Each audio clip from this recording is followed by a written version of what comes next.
Welcome to SHOWstudio here in London, and this evening we are, well, it won't be evening for you necessarily, but it is for us. This evening we are looking at Paris, and we're particularly looking at Mugler, which, as I'm sure you all know, is styled and designed by Nicolas Fontaine, who, as everybody knows, is a very good friend of Lady Gaga. Right, before we start looking at the pictures and the images, I would like to ask my panelists to tell me who they are and tell you who they are briefly. We'll start with the lady, of course. I'm Ellie Cumming. I work at Another Man magazine. I'm a stylist. I'm Ashley Smith. I'm part of the team at Ellie PR. I'm Shaun. I run the Master's Programmes in History and Culture of Fashion and Fashion Curation at London College of Fashion. I'm Gary Aspden. I'm a brand consultant. I've just set up an agency called Mary, and I work primarily with Adidas, who I've worked with for many years. How did you choose the name? My business partner is called Mikey, and somebody tripped over their words and called us Mary, Mikey and Gary. So it's stuck. Yeah, That's but, like but I know it's other connotations, you know, but it suggests innocence. It's, well, yes. And we all, of course, come in with an innocent eye, because when we don't have any real preconceptions, or do we, Ash? Do you have any preconceptions about what you're going to see? Well, not necessarily, because this is like obviously the 5th season, so there hasn't been that. There's only been 4 while Nicole has been involved since they've relaunched it, so it's still sort of finding a direction. I don't think it's in a point yet where people know what to expect season on season. All right, well, let's begin by looking at the first ones. And if there's anyone you particularly want us to bring up, for example, the second one, let's bring up the second one. That I believe is the first, but that's okay. Right, any comments on this? On the shape? Any feelings about it? No? The silhouette feels quite sporty. Very, I would have said, yes. And it's got quite a military vibe as well. Feels quite action man. Yes, it is actually, it is rather action man, yes. But in quite a sophisticated way in the colour palette, and I imagine the fabrics as well. Do you like it? I do, yes. Yes. I think it would be quite flattering for quite a lot of men as well. What are we thinking? Well, it's just Shaun? because it's so dark, it's sort of slightly hard to see the details, so I'm peering here. Is it a sleeveless kind of almost like a flak jacket? That's what it looks like to me. I think it's hooded as well, but yes. Yeah, I think it's got a nice kind of mix, as Ellie said, you know, between that sort of sport and military. Kind of feels like, you know, all those kind of spy movies that we've had. As a kind of Sorry, go on. No, it just feels like it's very reflective of that. Yes. It looks very comfortable to me. You know, as if you're being relaxed. Gary, you're not sure about that, are you? What do you think? Looks a little bit action hero to me. It's, I mean... Or is that a criticism? Well, it looks very masculine and very utilitarian, but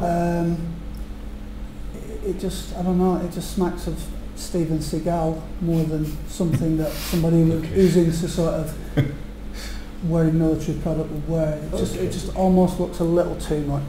Right, let's move on. I'm not necessarily disagreeing with you either. Any comments, or should we look at the next one? Can we repeat our last comment? Well, it's a similar, you know, yes. I mean, I love military surplus and I love military clothing. I love any clothing that's underpinned by some kind of function. So it is something that's of interest to me. Okay. You know, it kind of looks very 007 spy sort of, but... It would be interesting to see what the fabrics were, because maybe if the roll neck was cashmere, or I think that would elevate it into feeling Making like something different, yeah. But then also, I guess, because it is Mugler, and for what we've seen over the past years, you don't know what the fabric could be, because obviously the D is quite a lot of unexpected fabrics and stuff.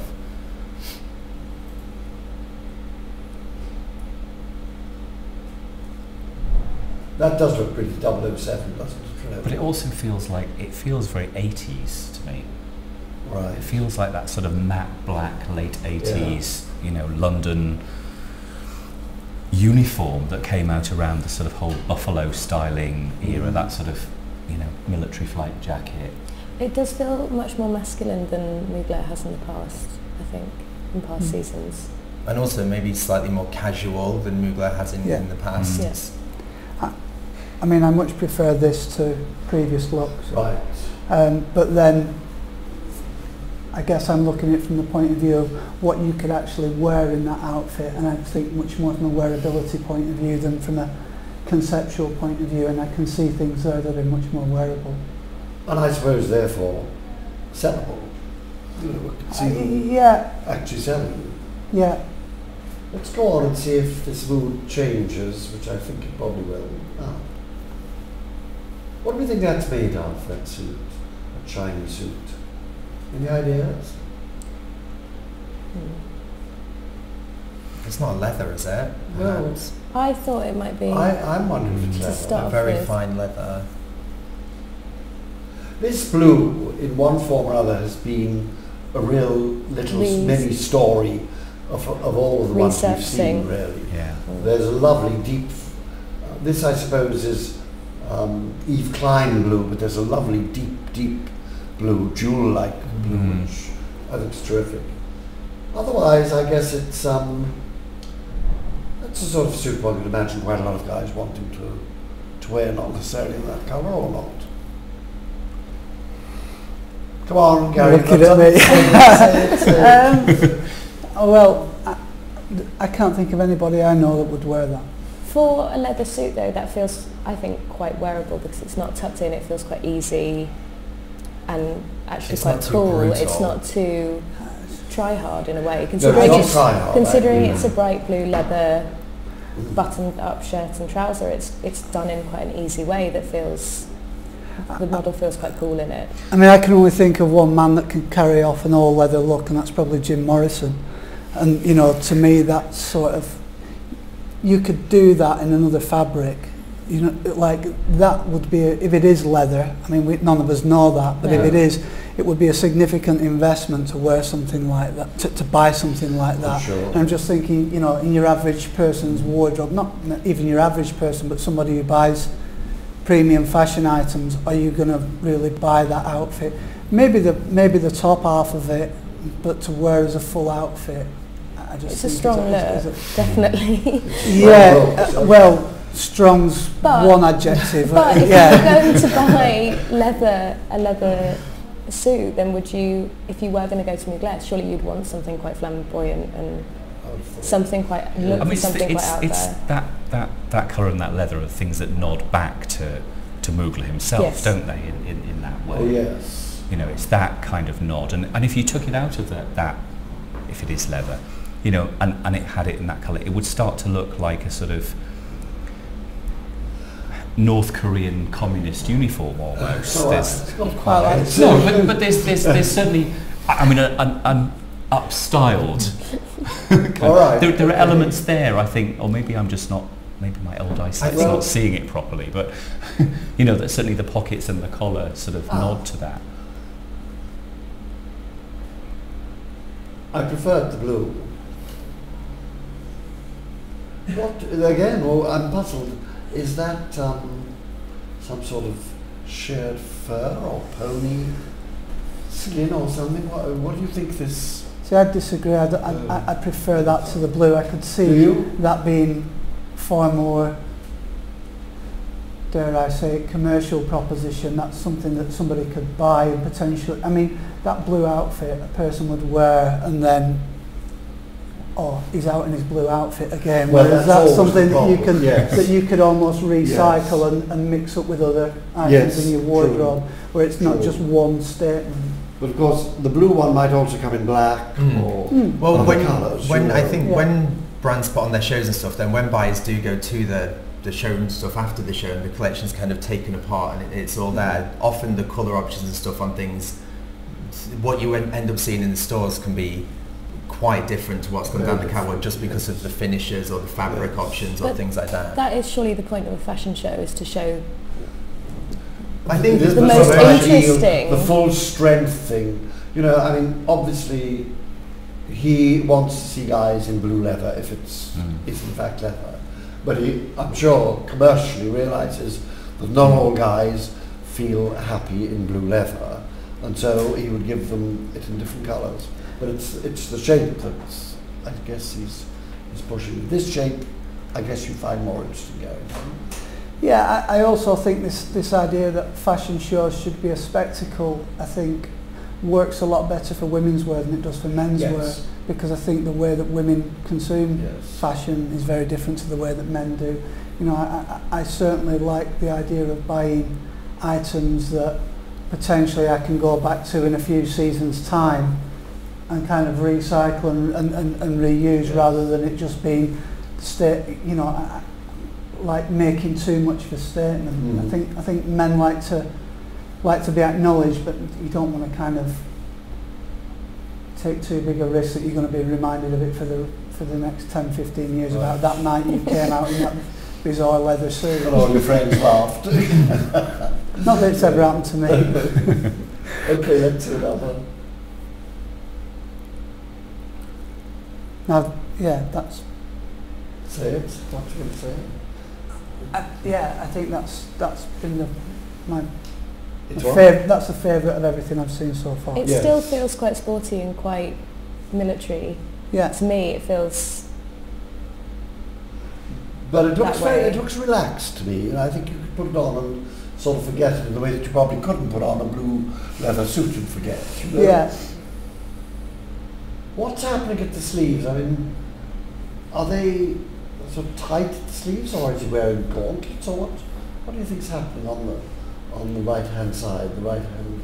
I was wondering if that was a detail in the pattern that went back to the second look with the trousers, because they had something in the pattern there that had a wave, and maybe that was.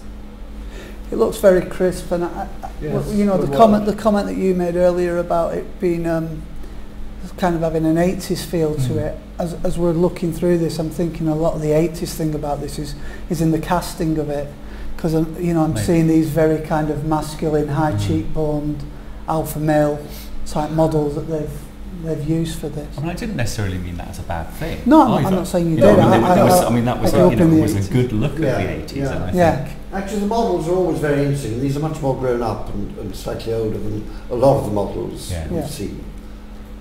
Which is sensible, because to buy these sort of clothes you have to be a certain age. It's quite difficult if you're, say, 28 to identify with an 18-year-old. You know, and that's one of the strange things about Saints. This triangle was what Nicola was talking about in the preview clip that he released. Was that there was 3 points of man. That they had on SHOWstudio as well, that was the starting point of the collection, was a triangle and the 3 different points of masculinity. Right. So the shape is quite apart from the triangle on his chest, this shape is particularly triangular, you know, from neck to waist. But I haven't been so particularly conscious of that in the previous clothes we've seen. No. I think that's a very good look for a lot of men. I think certainly the top half, but I think the triangle actually emphasises the shape of the top. It kind of enhances it. Yes.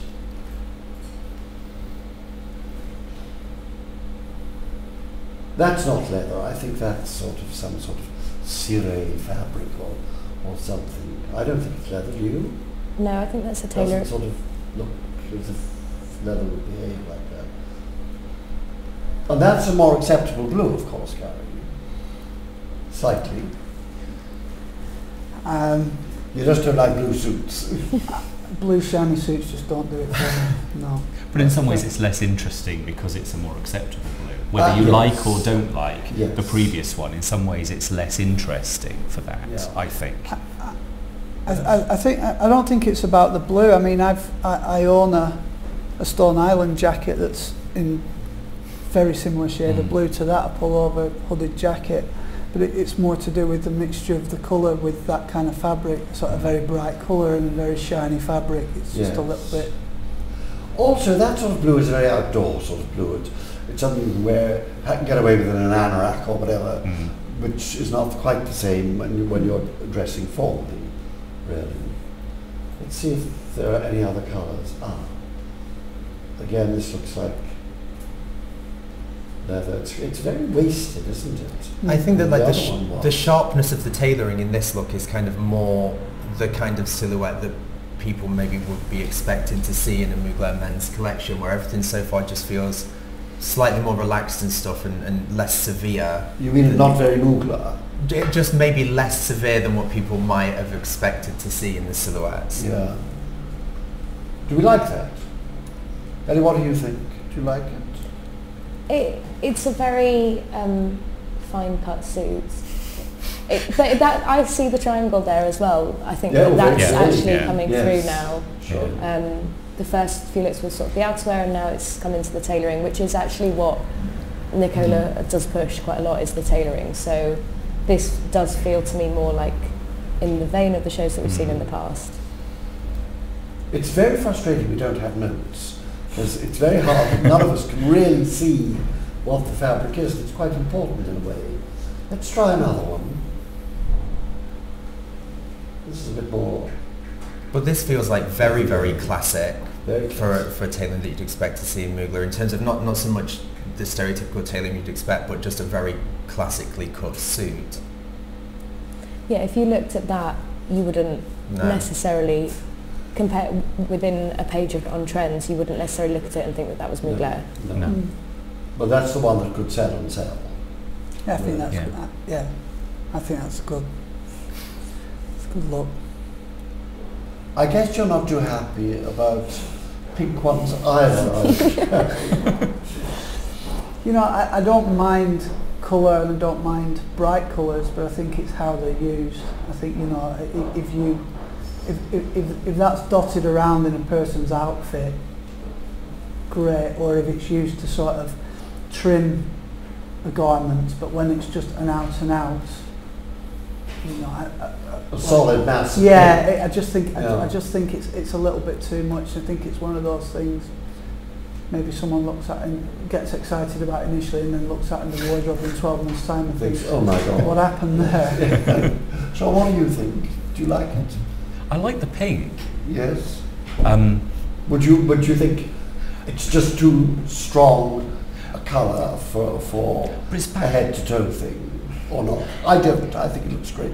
I think on the catwalk it looks great, and I think, you know, the impact. I don't know about the pink, you know, t-shirt, sweater underneath it necessarily, but I think that bright candy pink is a really good strong colour, and I think it works really well, and it works very well in that cut of that suit. Whether or not it's going to sell is a whole other matter, but I think as a piece that kind of shows off the tailoring and, you know, sort of says, actually, if you think about tailoring in brighter colours and think about what it can say about the cut and what it can make you think about in relation to the styling, I think it's quite interesting. Yes, and also I think that there's no reason why a man shouldn't wear a pink suit. No reason whatsoever. Ash, would you wear that? You look pretty good in it, I think. That's very kind. Personally, I wouldn't wear the pink suit. Because of the cut or because of the colour? I think Mugler tailoring is amazing, but I personally wouldn't wear it in a colour quite that bright. But then I think when you think about the brand of Mugler, you have to think about who are the customers of Mugler, who's interested in it, who would want to buy into it. And you have got the people who would come to a brand like Mugler specifically for something different, something standout, something slightly more extroverted. The danger is with things like this is that the clothes can end up wearing the person, if you know what I mean. It takes somebody who's got quite a big personality and very confident in their personal style to be able to wear something like this. Absolutely. I remember Adidas did a tracksuit in that colour, and, you know, people were looking at it like, who on earth's going to wear that? And Ian Brown from the Stone Roses loved it and wore the tracksuit head to toe. And a lot of people were talking about it, and it certainly divided opinion. But he was a big enough personality to be able to wear something like that, Yes. and have the confidence to wear something like that. You know, I mean the Paul Smith party the other week, Tiny Temple was wearing a bright red suit, and it looked great on him, you know, but it wouldn't suit someone like my colouring, but it looked fab on him. Well, it's interesting, Ellie, because I'd like your view on this. The fact is that a colour like red is now acceptable, but pink perhaps isn't. What about if this were bright yellow, sunshine yellow? Well, I was thinking if this was grey, you wouldn't look at it like it was a Mugler suit. The fact that it is pink is actually what is so striking about it and sets it as a Mugler suit. And I know that I worked with them on Mark by Mark Jacob shows for a long time, and they always surprise me with which pieces sell. And I was with them last week, and they said that their bright red suit was their bestseller. I was quite surprised about that. I was like, wow, really? And they're like, yeah, you can't keep it in the stores. So red has become, and a year ago when we did the show, it was like, wow, is that that's a catwalk look? But actually it's proved that maybe it's not so much just that now. Or is it because they're stronger colours, like Italian flag green, you know, that very strong, deep sort of, or Irish green, you know? I could see a lot of guys wearing a suit in that before being ready for pink because or yellow. maybe they still feel that they're more masculine colours. Red and green are well, they're strong. not essentially feminine colours. No. I think that's pink still just has that association. Too many negative associations well, for too many men, doesn't it? And it's in a way, let's be honest. In that bulk, it's considered gay, and really one of the problems is gays have allowed themselves to be, you know, to be called people who've got the pink pound and all of this sort of thing, you know, which is a pity. I think that is terrific, and I think that probably someone of my age with white hair could probably get away with it more than someone of your age because you're young, you know. But I'm not going to take the chance. Sorry. I'd also say it's also about the shade of pink as well, because when you say about it's associated with gay guys, you know, in the 1980s, pink was a huge colour on football terraces with football hooligans, and part of the reason for that, you know, but it was like that baby pink rather than a cerise pink. Yes. You know, it was almost kind of making a statement, which was that, you know, these kind of hardened working class youths were wearing something that was kind of the polar opposite of almost what you would expect them to wear, but that the adoption of that colour, you know, it was something that was seen as not masculine, but worn by these very masculine kind of kids. So, do you think that's what Nicola's tried to do here? Is put these really masculine boys in a bright pink? Because, as you said, in the late 80s, the baby pink became it. But now, if that was in baby pink, would you think that it was better or more acceptable? Because to wear sort of that baby pink in the 80s, you had to be confident in your masculinity to do that as a sort of, of course, know, to get the juxtaposition, to make it to get humour as well. And maybe his thinking behind that is a similar, you know, to the thinking that we're talking about that was going on back then, which is that, you know, it's like, let's see how far we can push it. It's also the colour and the garment though, isn't it? Because, you know, I've got a pair of quite bright pink trousers, and they're summer trousers, and I've worn them, you know, and it's the first time I've ever been wolf whistled by a man in a white van. Whereas, you know, if you wear a pink shirt, nobody bats an eyelid. So I think, you know, the football casuals, it tended to be polo shirts or tops, didn't it? You very rarely saw, maybe shorts in the summer is fine in pink, but it's something about long trousers, something about winter clothing, perhaps that's what it is. Perhaps it's the kind of season as well, and the garment, and the combination that somehow don't sit right for men. Right, so that's very interesting actually. But I'm just wondering, do you think we're seeing the true pink, or do you think in reality it might be even stronger, or it might be a little more subtle? I don't know how good the colour is. But the lighting looks quite good, I think. So you think that's more or less what it is? I think it's terrific.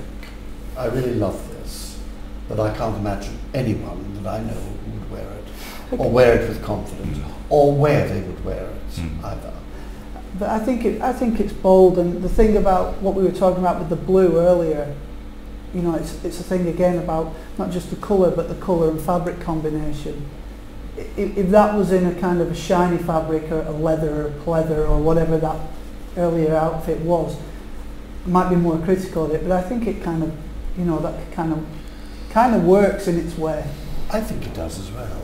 There's an interesting, I was just thinking, there's an interesting nod towards a kind of Asian style suit in this, isn't there? If you think about that long line jacket, you know, kind of traditional sort of Indian wedding clothing in some ways, almost. You know, there's almost a nod. I don't know if that's an intentional nod on his part. Those sort of jewel-like colours. That seems to me to be a pretty classic sort of Western city overcoat if you're wearing grey or black or something. But maybe we're talking about audiences and people who would buy it. Maybe there are people, you know, where culturally, you know, you're talking about Tiny Temper wearing red, and you know, maybe culturally someone where pink doesn't have quite the associations that it does, it might sell. I don't know. Well, I mean, you know, think of Diana Vreeland. Pink is the navy blue of India. Yeah. So maybe we go down and wear it in India. I don't know. Let's see another.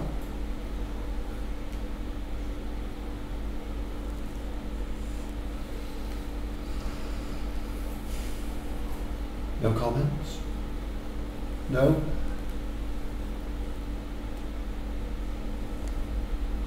Not much to say about that either, really, or is there?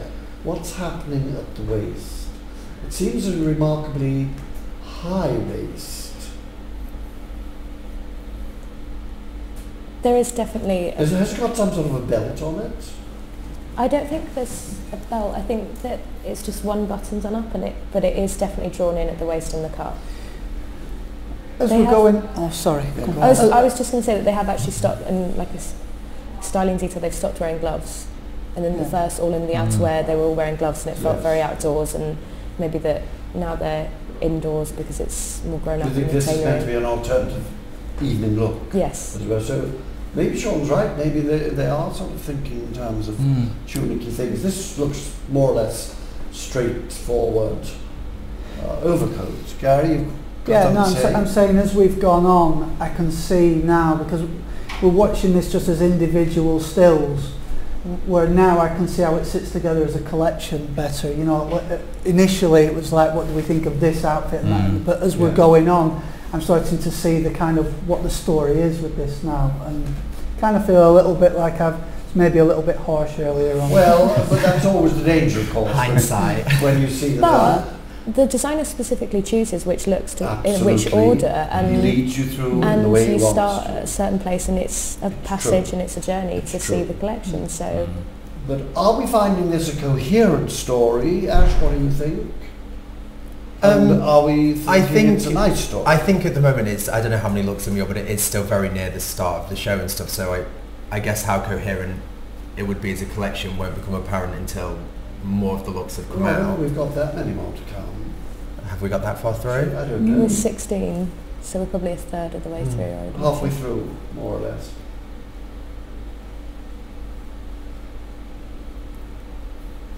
Anything to say?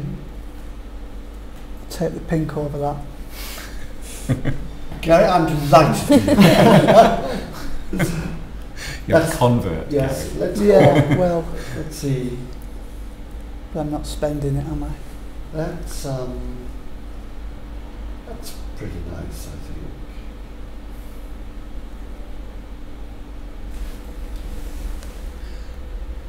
Yeah.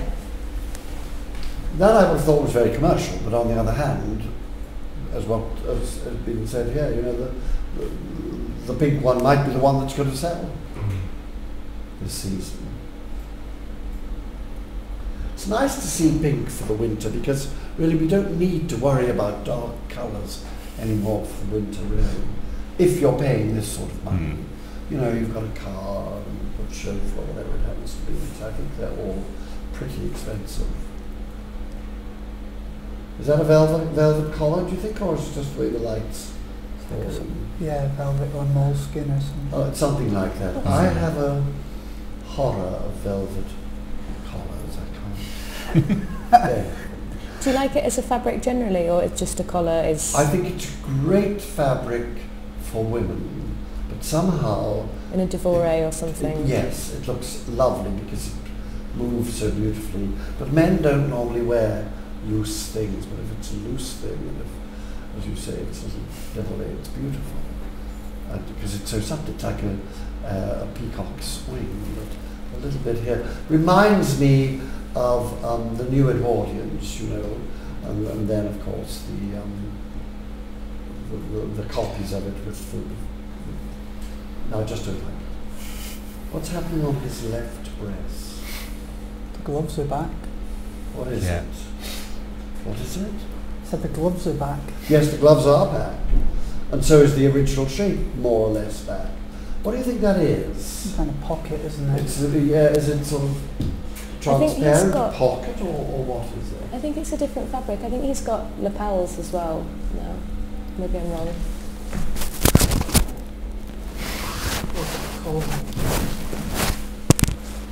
It looks a bit gratuitous. What's happening on the shoulders? Are they epaulets?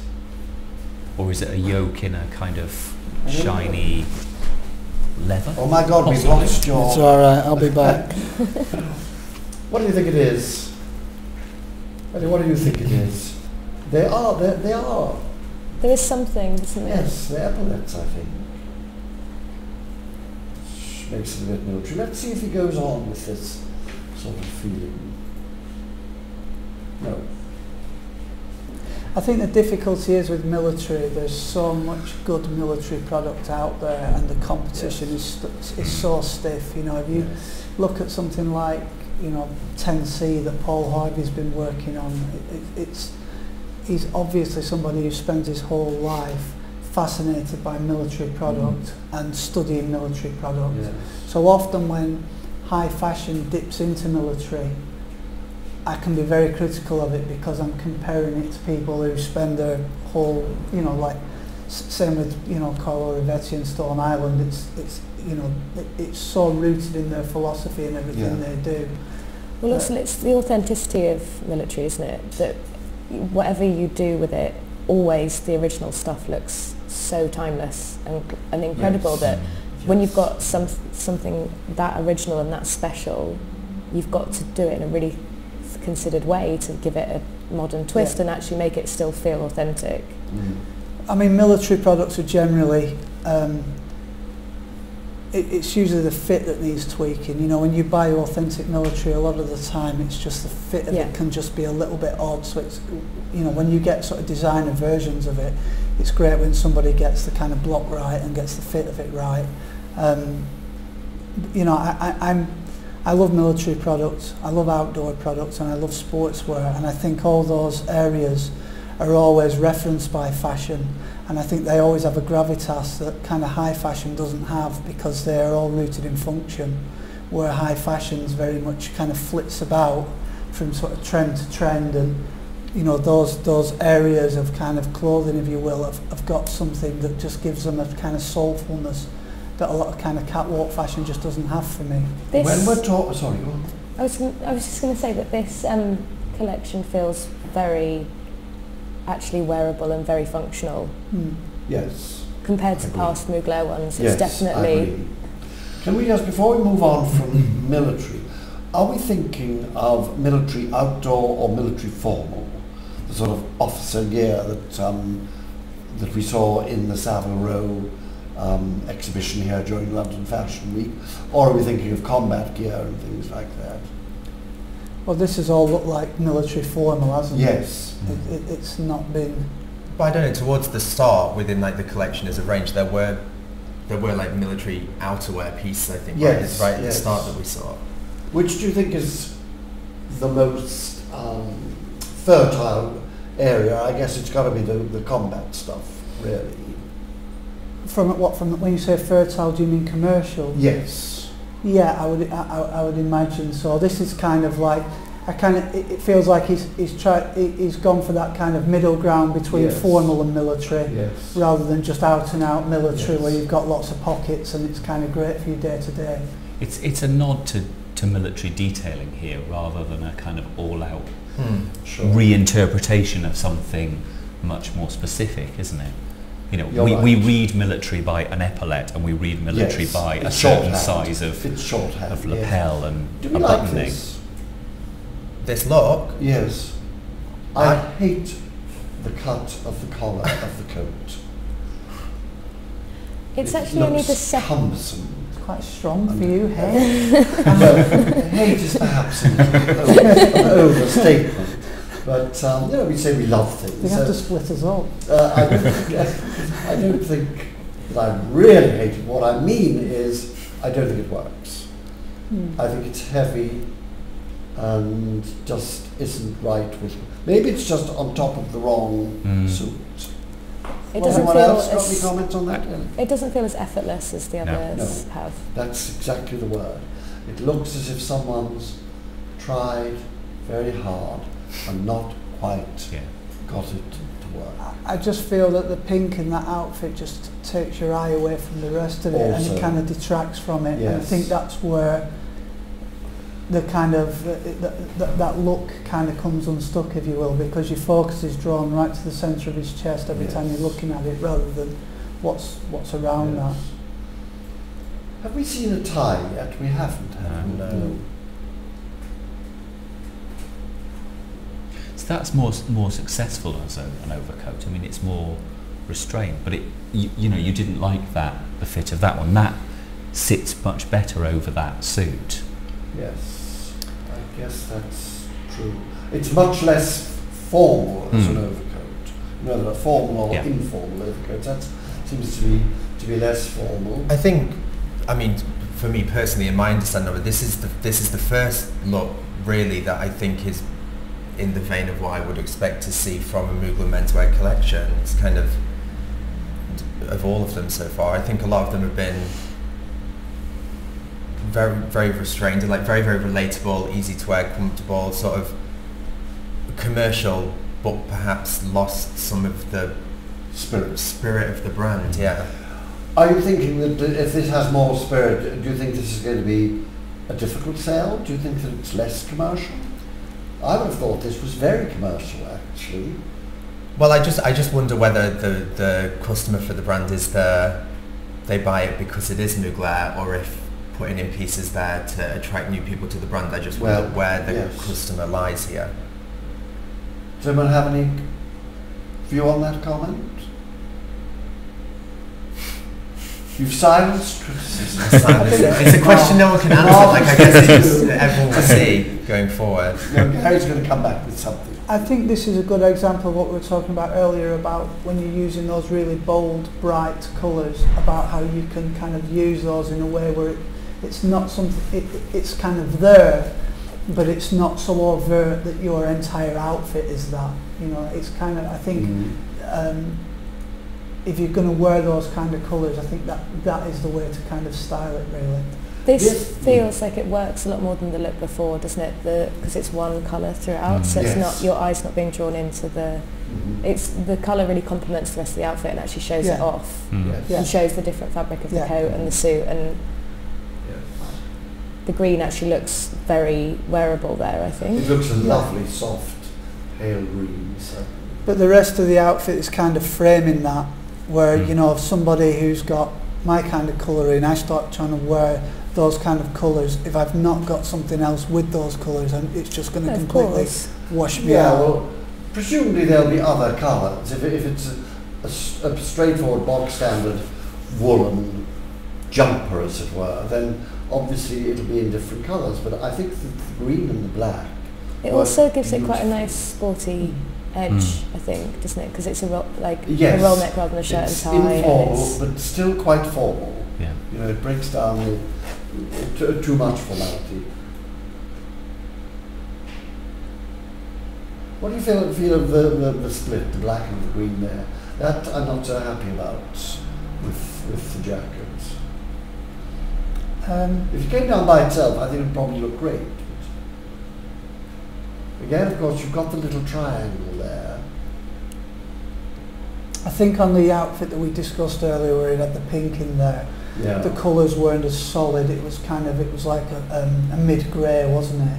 Yes. Whereas this, it's kind of, the black kind of holds it, so it doesn't sort of kind of wash out the outfit. If you know what I mean. Feels in a way as bold as the colourful suits felt to me. the colours here feel really bold and strong, and it makes the look feel quite bold and strong, like the pink suit and the others, whereas the really beige outfit felt quite mid. Yes, I agree. And after all, if you look at the history of Mugler, the original history of the firm, the company, it was always very strong, unbelievably strong, you know, and it didn't really care how much it offended or didn't offend or whatever. And I think we don't see enough offence now in clothes, in men's clothes in particular, you know, and it's a bit, I often think it's really product more than design, you know.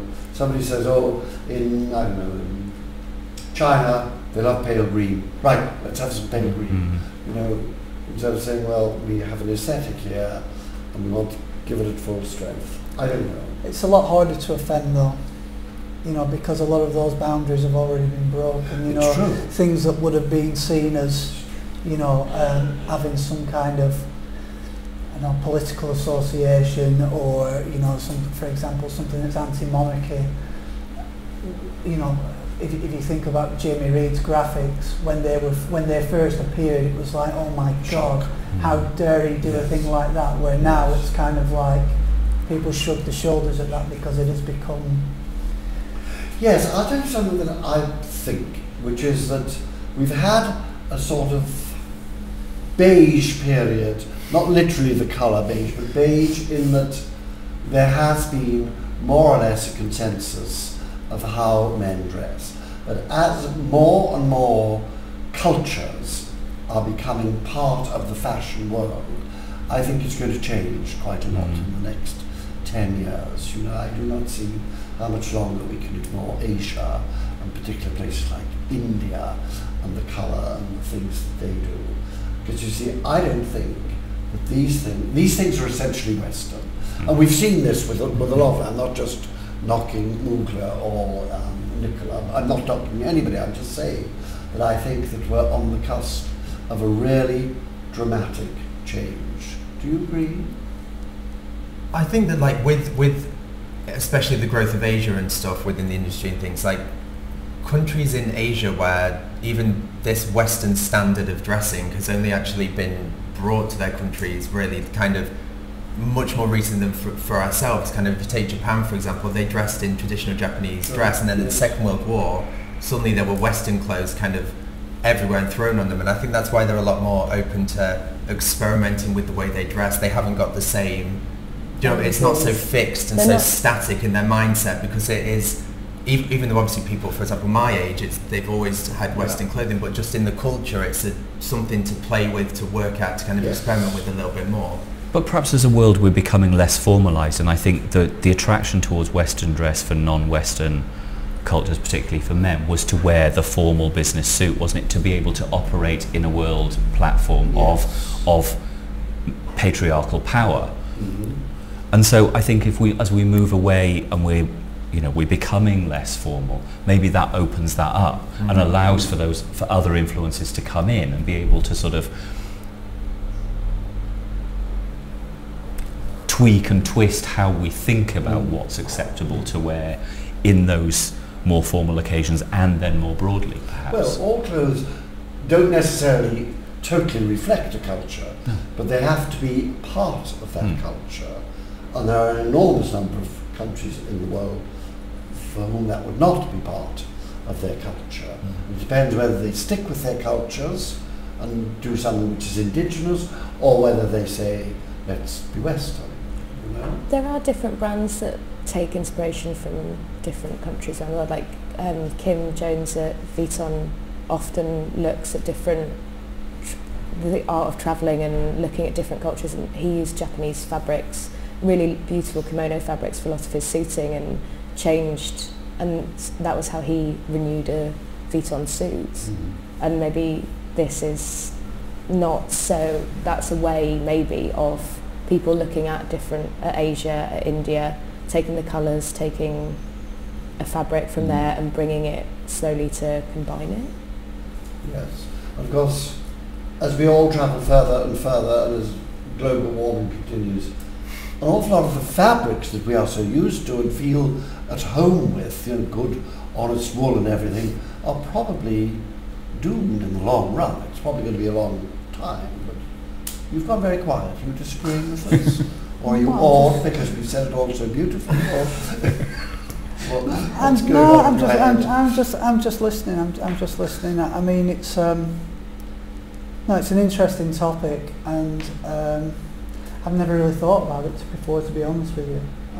But when you say that, you know, culture doesn't always inform fashion, I think most of the best fashion is informed by culture. Well, certainly the ones that interest me. When I say best, the ones that interest me the most. Well, I think certainly not necessarily the best, but the most exciting. For example, they reflect American young people had jeans long before anyone else did. You know, it was just that people who started to go to America or saw people like James Dean or whoever it happened to be, you know, iconic figures wearing jeans, thought, yeah, that's the look I want, you know. And I think if you think of someone like Stallone, Sylvester Stallone, he's had an enormous effect upon how men see themselves and how they want to dress, for good or bad, you know. And for most of the second half of the 20th century, I would have said that the leading force was American, culturally America. And I think that that is probably not going to be the case. Well, I don't think it's the case now, actually. I think the leading force is probably here in Europe and actually in this city. Maybe that's because I'm English, I say that. I don't think we've got anything to say about this, or have we? Because we've seen the story already. So let's go to...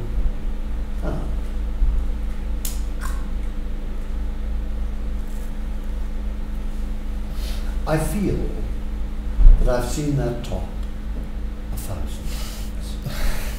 Does anyone else? I think I have that top. There's nothing wrong. I'm not saying that it's not beautiful or you wouldn't enjoy wearing it. Of course. But to me, it's very cliched. And I don't think a designer working for a major name in the major fashion city, which Paris still is, should be sending something like this done. He can sell it, but what is the statement on the runway? Is it the middle ground between the tailoring fabric and the beginning?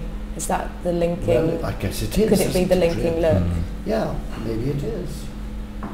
But I just think, well, is it worth? Is it enough to go down the runway? runway? He might develop it with the next ones to come. So let's go on. Well, he has developed it a bit, hasn't he? In fact, quite a bit. Do we think the back of that is black? I suppose it must be, mustn't it? Who knows? If only it was a film, we would know in like exactly. 20 seconds. Yeah. Yes. Yes, we got sort of patch pockets there, which I rather like. In fact, it's my outer garment that I'm wearing tonight is exactly the same pockets. Are they right or what? What is it meant to be? Is it meant to be a suit? Is it a suit? To me, it feels like a trouser and a piece of outerwear. So do you think the outerwear at the top, it doesn't seem to be shiny? Do you think it's a completely different fabric to the trousers? It's hard to say. Maybe they're the same. Different. You see, the trousers could be something like worsted or a very fine worsted or cashmere or whatever, and the top could be... Could it be an outerwear fabric, like yes. a waterproof or a reflective or something? Do you like it? Not really. No? I don't know that it really works. It's one of those things that there's something that doesn't quite gel with it for me. There's something gratuitous about that collar. Is it a collar or is it something draped around? It looks like it's a collar, and it looks like it would kind of... with a strap, isn't it? For me, it's not formal enough to be formal, but it's not casual enough to be casual. That's exactly right. That's exactly right. Where would you wear it? I feel like it might be more at home on a woman, to be honest, with the colours and the shapes in it, of where the colour lies. I think it might be might look more at home on a woman. I guess I often think to myself when I look at things, is there already stuff in the marketplace that is as good or better?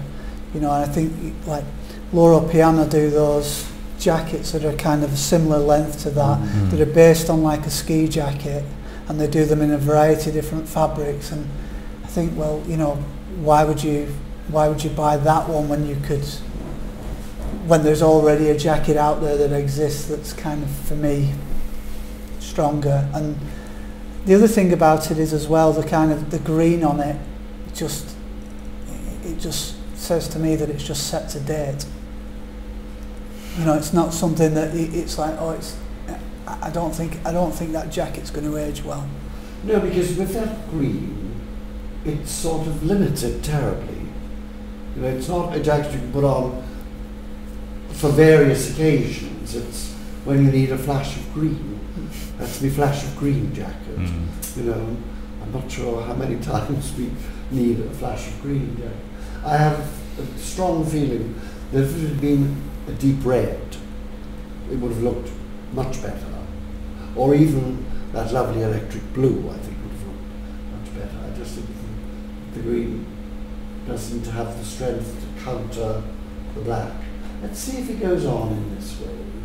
Oh, well. Certainly the triangle's there, isn't it?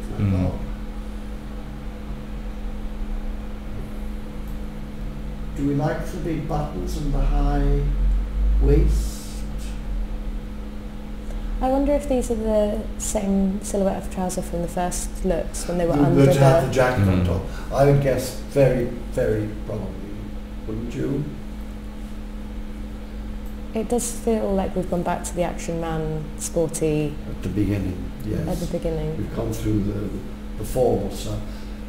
You guys have gone very quiet. I was just trying to think what I think of it, and I think it works quite well. I quite like the slightly higher sort of almost military fit of those trousers, and that what looks like the same straps as were on the sort of flak jacket body armour thing that we very first saw. And that sort of, you know, it's definitely, there's a nod to a kind of sailor there, isn't there? And I think the triangle works nicely in that sweater. Yes, and you know, I'm feeling Mugler when I look at it as well, much, you know, more than some of the things we've seen. Yes, I think that's probably true of me as well. It is very Matelot, isn't it? It is. It is. That little bit of white. There's almost a kind of Gaultier in there as well, isn't there? If you think, you know, his sort of also playing with Matelot. What's your favourite colour there? Little flash of pink. It was the blue. I didn't mind the pink, it's the blue. Oh right, the blue leather. It's blue leather. You're quite happy with that. Yeah, I can live with the pink, it's blue. So it was the blue in the last one. Head to toe blue leather just doesn't do it for me, no. Do you like this? Oh, well these are developments on pattern. Yeah, this colour is almost the placement of the print, isn't it? There hasn't been a print at all yet. No. I like the blue and the pink together. I think they work rather well. It's starting to look a little bit ski wear now. You know, that's also true. Well, it is for winter. Yeah. I'm not saying that's a bad thing. No. I mean, one thing I just cannot get with is fitted knitwear. It's just one, you know, so the look, the two looks back where it was the high-waisted blue trousers and the fitted knitwear. I can't get with that. Where that to me's just got a little bit more. I don't know. I just like a little bit more room in my clothes. It's more flexible also. I just think fitted. Yeah, things that are predominantly black and fitted just make me think of milk tray adverts. I'm just not. Right, we better move on quickly. Right. See, but there you go. Right, you've got the head to toe blue, but because of the fabric, that, you know, I find that far more, I don't know, what's the word? Acceptable, yeah. Ash, what do you think? I don't have a huge amount to say about it, to be honest. Like it's, I'm quite surprised just by how simple so many of the pieces maybe are. We haven't talked about the shoes at all. No, actually, that's true. I haven't really looked very closely at the shoes. I have. What do you want to say? Well, the more kind of casual looks, he tends to go for the sort of trousers that are kind of cropping in at the bottom and boots. But all the more formal looks, the sort of trouser and shoe combination is not, you know, the trousers have been neither fitted nor have they been kind of loose. They've been this kind of somewhere in between thing, and yeah, it's not. It's the first thing I look at in an outfit. What do you mentioned the shoes? What do you think of them? Well, past Mugler shows have had really, shoes are something that is quite Nicola. He's quite into accessories, and they just brought out the first women's bag very recently. I was quite wondering if there was going to be maybe a rucksack or a men's bag in this show. Yeah, we haven't had one yet. But they haven't, the women's bags are very new to the line. But I thought the shoes as well have been quite classic, and they haven't drawn attention to themselves at all, whereas in past seasons they've had amazing Gothel Creepers and they've had really statement striking shoes, whereas these ones we just haven't really, it's not been something that anyone's focused on at all. Do we draw any conclusion from that, Ellie? Did it just get bored by the time it got to the feet, or what? I don't know whether it's him saying it's more about that he's got more investment in the clothes this time than, and he wants you to focus on them more, and that the shoes just there to be quite functional. Yeah. Well, I want to say that I hate that. And I'll tell you why. It looks like someone on a forecourt or someone in a supermarket who started doing something rather important but not very interesting. Now someone's going to contradict me, I think. It's the first time we've seen the blue mixed with another colour. Yes. It's also the first time brown's been in the collection, I think, isn't it? That sort of beigey brown, yes. Sort of coffee colour. Coffee with milk sort of colour. I don't think it's very flattering. Am I the only person who's got a view on this? I don't think the trousers and the jacket, I mean, I'm not overly keen on the colour combination. I don't think the fit of the trousers and the fit of the jacket go very well together. The trousers seem way too sort of floppy for the jacket and kind of a sort of mismatched.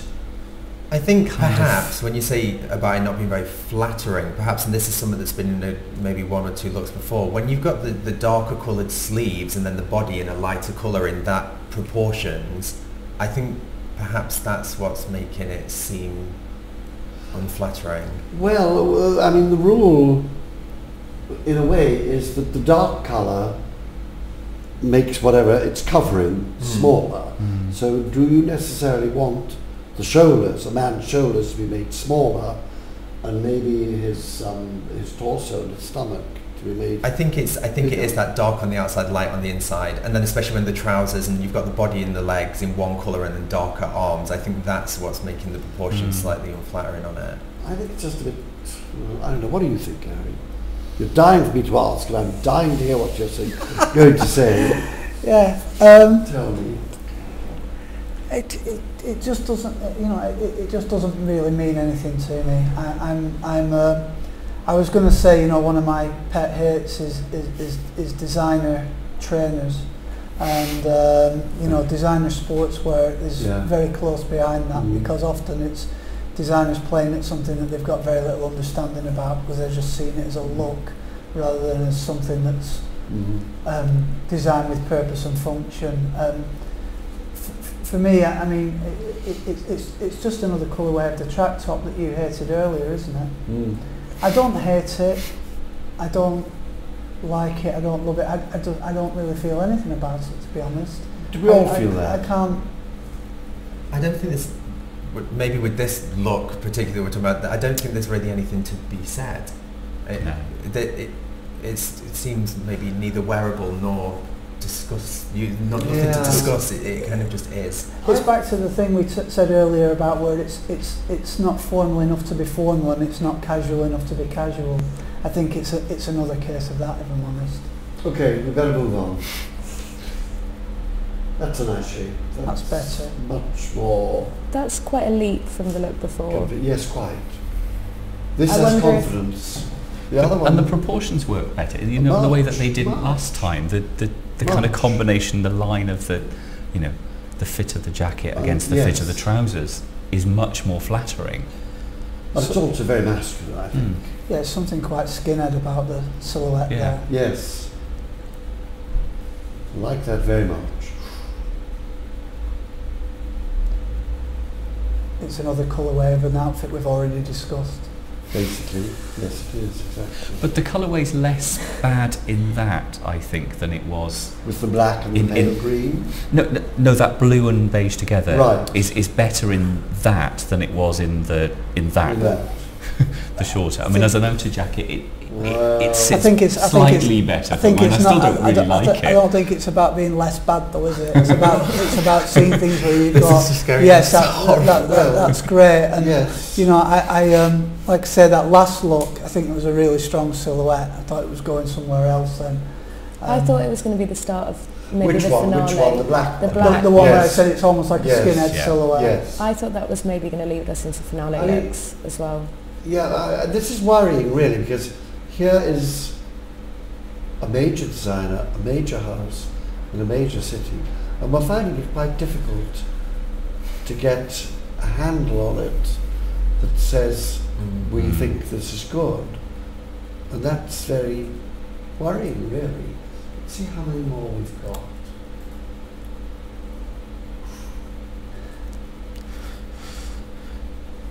You know, I didn't want to come here and just be kind of harsh on things for being harsh's sake, because I think, you know, I know how hard people work on these things, and a lot of stuff Nicola's done I have a lot of respect for. Absolutely.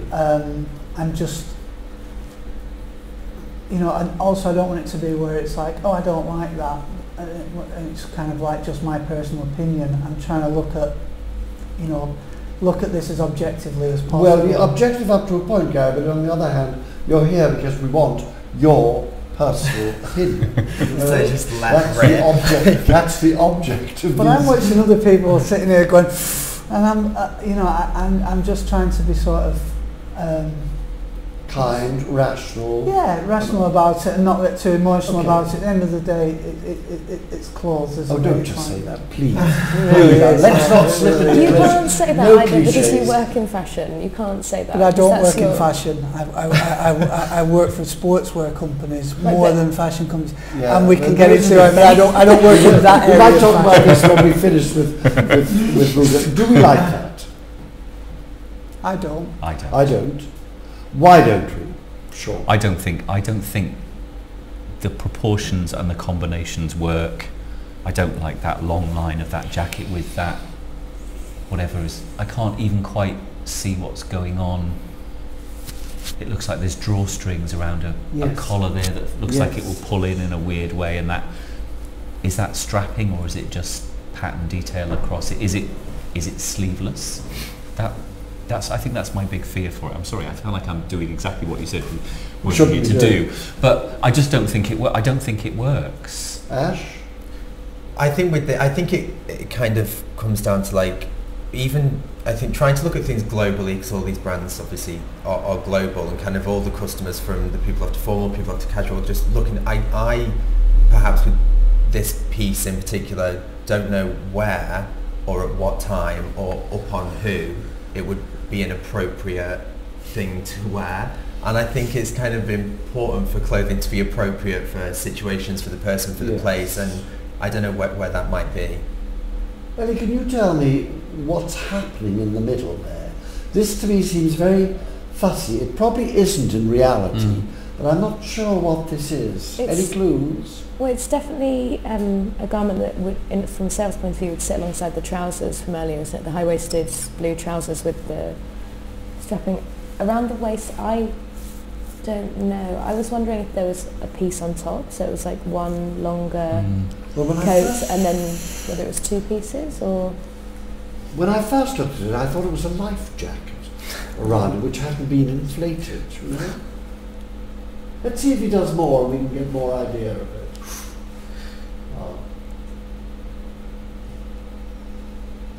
Is that shiny? What fabric does that look like? I don't think it's shiny. What's that? I think it does seem to have a sheen. It does have a sheen, doesn't it? Is it absolutely all in one, or...? No, I think it's two pieces. I think it's two pieces. The top is shiny, the bottom half... Is that just because of the position of the lighting, though? But then... What did you say, Ellie? Sorry. Or is it just maybe how they've captured the photo, whether the lights, because it's above, it's Maybe, shining higher on the... We're always at a disadvantage, of course, because we're too far away in the so we have to surmise, and many of the things we're saying might not be true in absolute detail, but I think we can look at it and get the feeling of it, even if we can't actually understand exactly what it is that's happening. Like or not?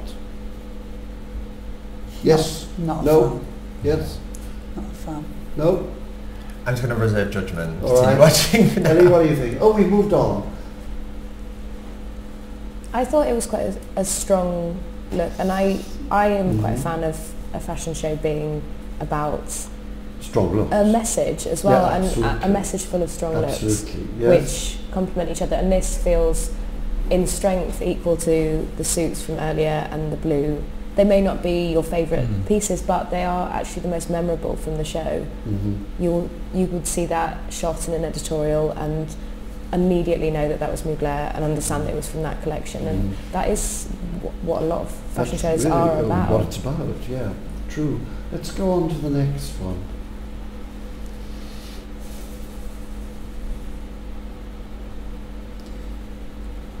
I like the shape very much. Like the shape. Do you? Yes, I do. I like the sort of squareness of it. The black coming round, presumably it goes on round the back, but from where it is there, it looks remarkably like the A of Armani to me, you know, which is not a good look. But it's he's back to that playing with that triangle that Ellie was pointing out earlier, isn't he? Yeah, you know, that you've got that that line that's made by the stop of the black bands. Yep. Pink boy again.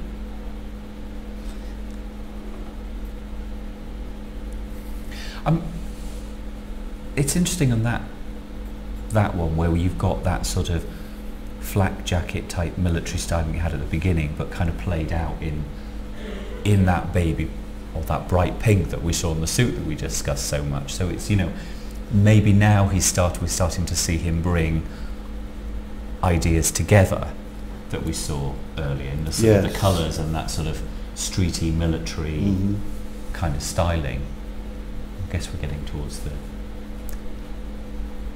I kind of feel a little bit lost with it now, to be honest. Well, you know, from the all green outfit, and I understand what you're saying about it kind of conveys that design house's kind of identity, but this whole thing now, it's kind of like it's in some realm between ski wear, kind of utilitarian military wear. Sort of, I just don't know what it is. Formal wear.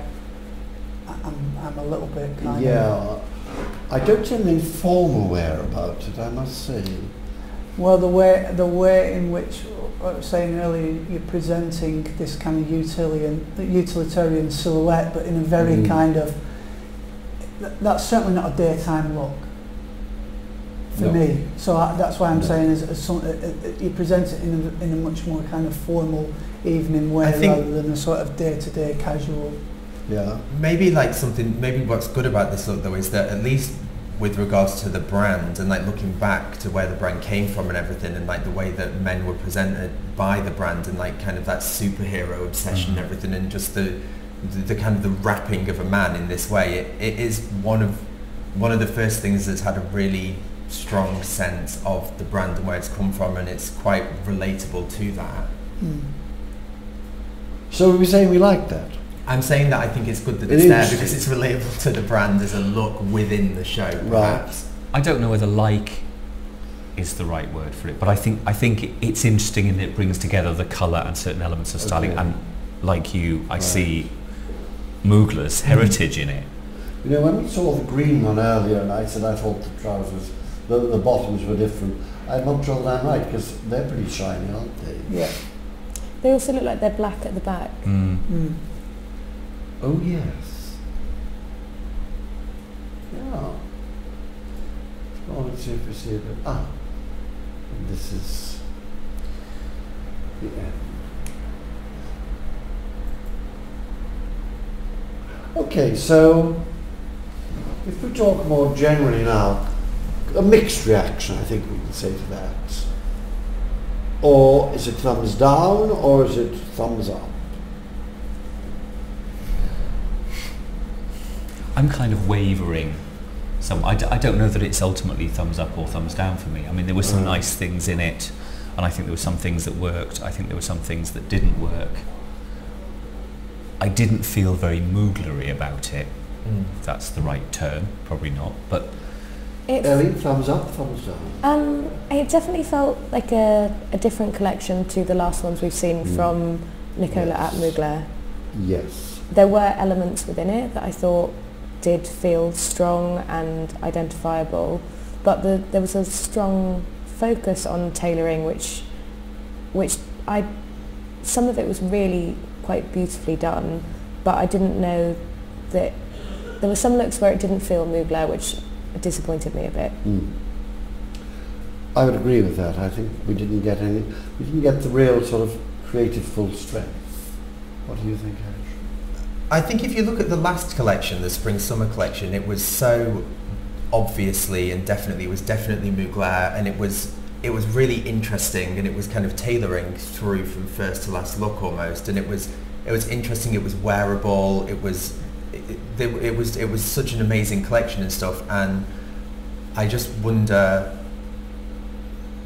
It seems to be quite a big jump from that to this. Not that this is worse or better, but just in terms of focus, it maybe is a bit more, maybe trying to please a lot of people. Then at the same time, when there are other pieces in it that were maybe not so Mugler and more classic, more relatable to like the common customer for menswear and stuff, if you look back through like reviews and anything that's ever been written on any of the Mugler shows, men's and women's, it's always a constant wearable this, and is it wearable, and is it wearable, and these fabrics are this, and these fabrics are this, and these fabrics are this. So perhaps it is just trying to satisfy some of them people who've criticised the wearability of some of the collections in the past by adding them looks in. Okay. Gary? Well, you said not to be objective and to talk about my personal opinion and personal style. There's nothing there that I would wear. If you were to take me into that collection and say, choose something that you would put in your wardrobe, there's nothing there that I would actually wear. There's, you know... I don't think that's actually the criterion. Well, that's what you said earlier when I said I was trying to be objective about it and give an overview of it. You know, I know how hard people work on these things, and I don't want to just come in and just kind of go, oh, I don't like this, don't like that, don't like the other, but it's not really... it's like I was saying earlier, there's other versions of certain items there that are already in the marketplace from other brands that I would choose over those versions. What do you feel, Ellie? Do you think it's valid to say, because you wouldn't wear any of that because you're a woman, or would you wear? Would you buy some of that? I wouldn't. I don't wear that many men's clothes. I occasionally wear a coat actually, but I wouldn't wear any of that. But I don't necessarily always feel that a fashion show is about what you would wear. You don't think that? No, I don't. No, I don't either. And coming from working at a magazine, I think that it's about a message and what you're feeling and the message you want to convey and a statement. And it's saying what you're looking at and what you're seeing in the world and how you want to convey that message through your brand. And sometimes I think that a lot of brands look to, I know you're saying that some pieces weren't so timeless and they would date quite quickly, but I think that a lot of other brands do that as well, not just Mugler, and I think that that's quite okay actually, because it is making a statement, and fashion shows are about that. For me, they are anyway, and I think for a lot of media and press, and there are lots of people that work within the industry that look to them for that, and a lot of people all over the world on the internet that look to really out there brands for aspirational fantasy garments that you wouldn't find necessarily in high street shops. True. Perhaps also talking about things like being timeless and things, that if a brand like Mugler, if you've got customers who are after, for example, like a piece, and it's like there are customers out there, there's people who want a piece from a collection to have, and they will keep that piece, and it will be tied to the customer of a brand like that. It will be timeless in that piece they'll keep and they'll have ongoing and stuff. They might wear in the future, they might wear now, but it's more about having a piece of something that happened at a moment in time. That's going to be the triangle sweaters, isn't it? That's like the statement of the collection. I think the triangle shape, yes. Yeah, but you know, that graphic, that's the... In terms of the piece that people are going to go out and buy to have a piece of it. When you're talking about like if you were to sort of say that, you know, that collection, what was the sort of enduring memory of it, it would be all about that triangle, you know, that's the, and I think that... And the colour. And the colour, to me. Yeah. But I think, you see, I don't think it's a question of would you, to go back to what you said. Yeah. I don't think it's a question of would you wear it. I mean, there are very good women who can criticise menswear. I've been in this business for over 30 years. I'm going to Couture next week. I have to say that in 30 years I've never thought, oh, I'd love to wear that dress, or I'd look good in that. It's really a question, always the question is it right for the moment? This is true of all design, surely, whether it's a car or whether it's a cup or whatever it is. Do we feel that this is a reflection of the moment? And I'd like you all to have an opinion with that. We're going to start with you. Is it of the moment? All right, whilst you're thinking of that, do you agree with what I've just said, that it's got to be of the moment? Or maybe just ahead of the moment? Or just ahead, Is it ahead of the moment? I don't think so. I don't think it's ahead of the moment. No. I don't know that it is as a whole collection, particularly of the moment. I thought there were some interesting things in it, and some of them were the pieces that in some ways were very restrained. The piece you said looked like sort of skinhead wear, and you know, the fact that there was a sort of 80s matte blackness about some of that early stuff, I think made some bits of it successful in some ways. You've just put me straight there, actually. I said there's nothing I would wear in that collection, and that skinhead look was actually, you know, the business. I think that was, for me, that was the strongest silhouette, strongest outfit in there. I take that back. I was being a little bit unfair by saying that, but it's just not. It's not a vibe that I'm necessarily that interested in. It's not the actual spirit of that collection.